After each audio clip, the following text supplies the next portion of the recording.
என்னென்னமா பண்ணீங்கடா? நான் மாட்டை கழுவ மாட்டேன்னு சொன்னதுனால எனக்கு மாட்டை பத்தி தெரியாதுன்னு நினைக்காதீங்க. மத்தவங்களை பொறுத்த வரைக்கும் தான் அது மாடு, நம்மளை பொறுத்த வரைக்கும் இதுதான் தெய்வம்.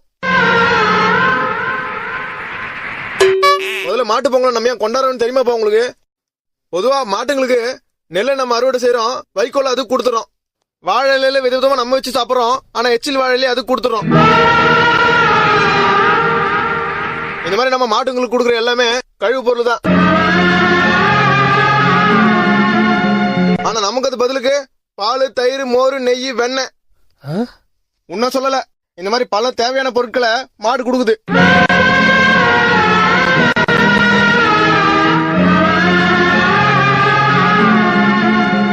இவ்வளவு நல்லது பண்ற மாட்டுங்களை வணங்கணும்னா நம்ம மாட்டு பொங்கலே கொண்டாடுறோம். என்னைக்குமே மாடு அஞ்சறி உள்ள ஜீவன் இல்ல, இது நம்ம குடும்பத்திலயும் ஒருத்தன்.